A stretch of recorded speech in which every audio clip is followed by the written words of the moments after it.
Good morning everyone, कैसे हैं आप सभी। स्वागत है आप सभी का आयुषी एकेडमी पर।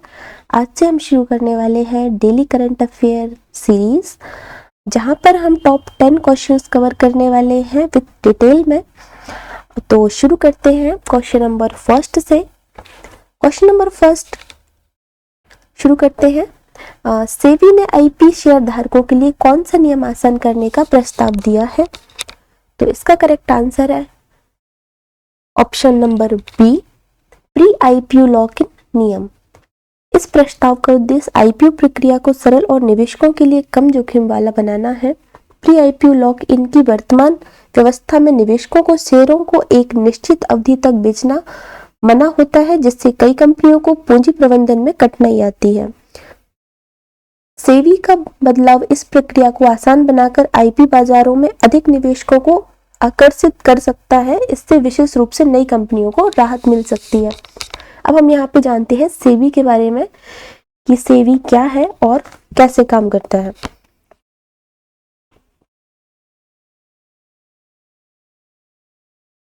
सबसे पहले हम जानते हैं यहाँ पे सेबी के बारे में, तो लिखिएगा सेबी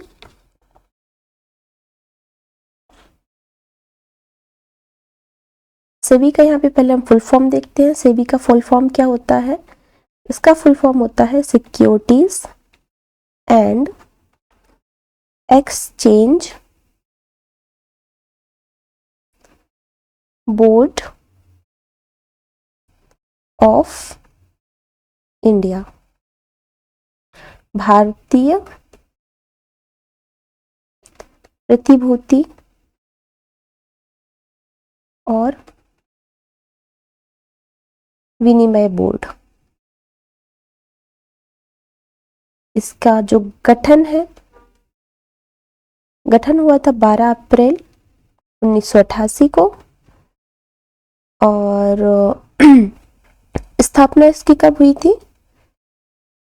लागू कब से हो गया था ये स्थापना इसकी कब हुई थी? 1992 में। और ये एक संवैधानिक निकाय है।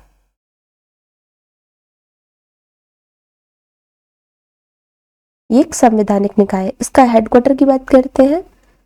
हेडक्वार्टर है इसका मुंबई में, और इसके जो अभी चेयरमैन है वो कौन है?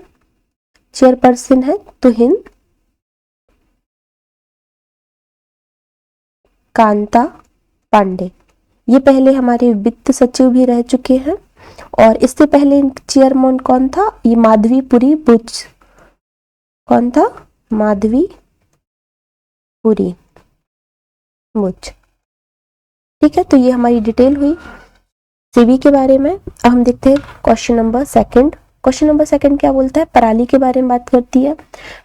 सेकंड क्वेश्चन है, पराली के कारण प्रदूषण बढ़ने पर सुप्रीम कोर्ट ने किन राज्यों से रिपोर्ट मांगी है? तो इसका सही आंसर है ऑप्शन नंबर बी, पंजाब और हरियाणा।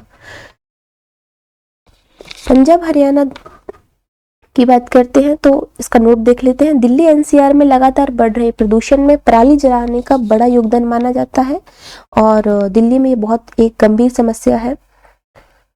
पंजाब और हरियाणा के खेतों में धान की कटाई के बाद पराली जलाए जाने के कारण ठंड के मौसम में हवा की गुणवत्ता इत्यादि खराब हो जाती है। सुप्रीम कोर्ट द्वारा इन राज्यों से रिपोर्ट मांगना राज्यों की जिम्मेदारी सुनिश्चित करता है और प्रदूषण नियंत्रण की दिशा में मजबूती कदम माना जाता है। चलिए हम देखते हैं क्वेश्चन नंबर थर्ड, और इसमें बात होती है निर्यातकों की। एक स्कीम है क्रेडिट गारंटी स्कीम के बारे में यहाँ पे बात हो रही है। तो ये जो स्कीम है ये केंद्र सरकार की योजना है और पीएम मोदी द्वारा इसकी भी घोषणा हुई थी। बात करते हैं इसमें कितनी क्रेडिट की सुविधा दी गई है? इसका सही आंसर है 20,000 करोड़ रुपए। यह स्कीम छोटे और मध्यम निर्यातकों की पूंजी जरूरतों को पूरा करने के लिए बेहद महत्वपूर्ण है। इस गारंटी के तहत बैंक अधिक आत्मविश्वास के साथ ऋण देंगे, क्योंकि जोखिम का बड़ा हिस्सा सरकार वहन करेगी, केंद्र सरकार। इससे निर्यात क्षेत्रों में निवेश और उत्पादन बढ़ाने में मदद मिलेगी और भारत की ग्लोबल ट्रेड में स्थिति मजबूत होगी। हम चलते हैं क्वेश्चन नंबर 4 में। कौन सा राज्य भारत नेट स्कीम को पूर्ण रूप से लागू करने वाला पहला राज्य बना? तो ये बना पंजाब। और नोट देखते हैं पहले, फिर इसके एक्स्ट्रा फैक्ट भी देखते हैं। एक्स्ट्रा फैक्ट हम उन्हीं क्वेश्चंस के देखेंगे जो महत्वपूर्ण लगेंगे। भारत नेट का मुख्य उद्देश्य हर गांव तक हाई स्पीड इंटरनेट पहुंचाना है। पंजाब द्वारा इस परियोजना को पूरा लागू करना ग्रामीण क्षेत्रों में डिजिटल सुविधा, ऑनलाइन शिक्षा, ई गवर्नेंस और डिजिटल हेल्थ सेवाओं को बढ़ावा देगा। यह डिजिटल इंडिया अभियान की बड़ी उपलब्धि मानी जा रही है। इससे राज्य के गांव इंटरनेट आधारित रोजगार के अवसर भी बढ़ेंगे। तो भारत नेट जो स्कीम है, इसकी जो शुरुआत है, इसके बारे में थोड़ा सा हम जानते हैं। यहाँ पे भारत नेट स्कीम की शुरुआत अभी नहीं हुई, 2011 से इसकी शुरुआत हुई थी। यहाँ पे हम लिखते हैं इसकी शुरुआत कब हुई थी। इसकी शुरुआत हुई थी 2011 से, और तब ये ऑप्टिकल फाइबर नेटवर्क के रूप में इसकी शुरुआत हुई थी। और फिर 2015 से इसका नाम चेंज करके भारत नेट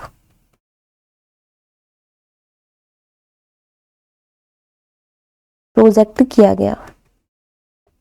ठीक है, अब हम बात करते हैं, ये भारत सरकार की एक योजना है जिसका उद्देश्य देश के सभी ग्राम पंचायतों और ग्राम क्षेत्रों को हाई स्पीड ब्रॉडबैंड का इंटरनेट कनेक्टिविटी प्रदान करना है।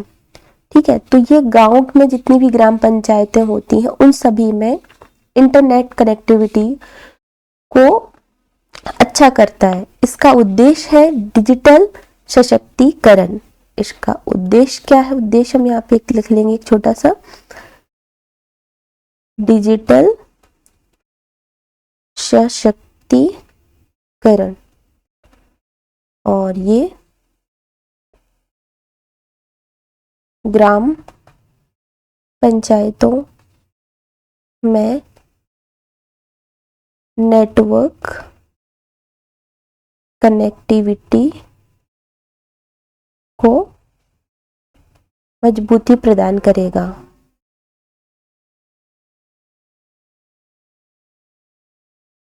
ठीक है, ये जो इसका जो मंत्रालय है वो है संचार मंत्रालय।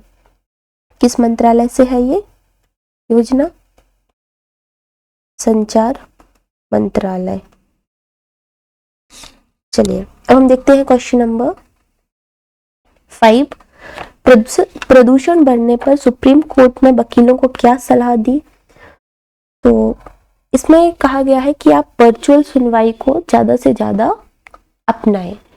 दिल्ली में प्रदूषण स्तर अत्यधिक गंभीर श्रेणी में पहुंच गया था। स्थिति को देखते हुए अदालत आने जाने में वकीलों और कर्मचारियों के स्वास्थ्य पर प्रभाव पड़ सकता था, इसलिए वर्चुअल सुनवाई की सलाह दी ताकि न्यायिक कार्य बिना रोके सुरक्षित तरीके से जारी रहे। यह आधुनिक तकनीक के उपयोग को भी बढ़ावा देता है। अब हम बात करते हैं क्वेश्चन नंबर 6 में, प्रोजेक्ट चीता के बारे में बात हो रही है। भारत के प्रोजेक्ट चीता के अंतर्गत नई घोषणा क्या हुई? तो बोत्सवाना से 8 चीते लाए जाएंगे। कहां से? बोत्सवाना से।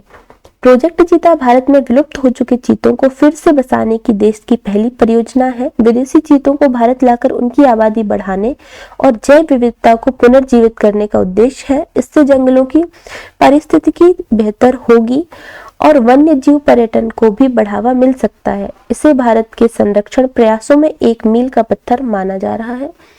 हम जानते हैं प्रोजेक्ट चीता के बारे में कि प्रोजेक्ट चीता क्या है। प्रोजेक्ट चीता की जो शुरुआत होती है, यहाँ पे हम लिख लेते हैं प्रोजेक्ट चीता, और ये शुरू होता है 17 सितंबर 2022, है ना। और पीएम मोदी ने सबसे पहले क्या किया था? पीएम मोदी ने अपने जन्मदिन के अवसर पर 8 चीते कहां से लाए थे? सबसे पहले 8 चीते कहां से आए थे? नामीबिया से लाए गए थे। 8 चीते नामीबिया से लाए गए थे और इनको कहां रखा गया था? इनको कूनो नेशनल पार्क में, कूनो नेशनल पार्क मध्य प्रदेश में स्थित है, यहाँ पे रखा गया था। और इसके बाद में फिर चीते अफ्रीका से भी आए और अफ्रीका से 12 चीते आए थे।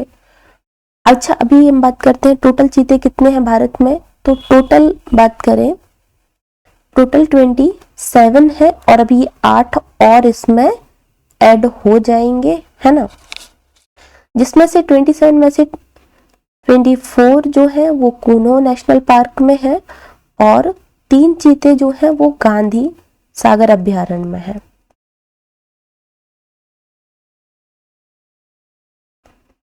ठीक है, अब हम चलते हैं अपने नेक्स्ट क्वेश्चन पे, और अगला क्वेश्चन हम देखते हैं 14 नवंबर को भारत में क्या मनाया जाता है। तो 14 नवंबर को बनाते हैं हम बाल दिवस, चिल्ड्रन डे। बाल दिवस बच्चों की शिक्षा, अधिकार और कल्याण को समर्पित दिन है। यह दिन बच्चों के उज्जवल भविष्य को महत्व को दर्शाता है। देश भर के स्कूलों में सांस्कृतिक कार्यक्रम, प्रतियोगिताएं और जागरूकता कार्यक्रम आयोजित किए जाते हैं। यह दिन बच्चों की क्षमता और उनके सपनों को महत्व देने की भावना को मजबूत करता है। जानते हैं बाल दिवस के बारे में, और नवंबर में जो जो भी दिवस हुए उनके बारे में भी। तो चलिए देखते हैं। बाल दिवस सबसे पहले पंडित नेहरू की जयंती पर मनाते हैं, है ना। और इसका भी, इसकी थीम क्या थी? इसकी थीम थी for every child every right. और अभी नवंबर में जितने भी मनाए गए हैं दिवस उनको भी हम देख लेते हैं। सबसे पहले 1 नवंबर को कौन सा डे मनाया गया था? कर्नाटक दिवस। उसके बाद में 5 नवंबर को 5 नवंबर को क्या मनाया गया था? विश्व सुनामी दिवस। विश्व सुनामी जागरूकता दिवस।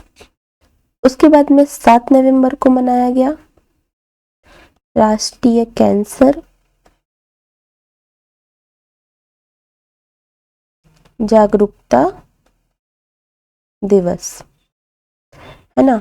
और 10 नवंबर को हमारा कौन सा दिवस मनाया गया था? विश्व विज्ञान दिवस। राष्ट्रीय विज्ञान दिवस कब मनाया जाता है? कमेंट में बताओ, है ना। करंट में बोल रही हूँ। 11 नवंबर को कौन सा डे मनाया जाएगा? राष्ट्रीय शिक्षा दिवस। और अभी 14 नवंबर को हमने सेलिब्रेट किया है बाल दिवस। और इसके साथ में और कौन सा दिवस मनाया गया? इसके साथ में एक और दिवस मनाया गया विश्व मधुमेह दिवस। मधुमेह किस के कारण होता है ये भी आपको बताना है।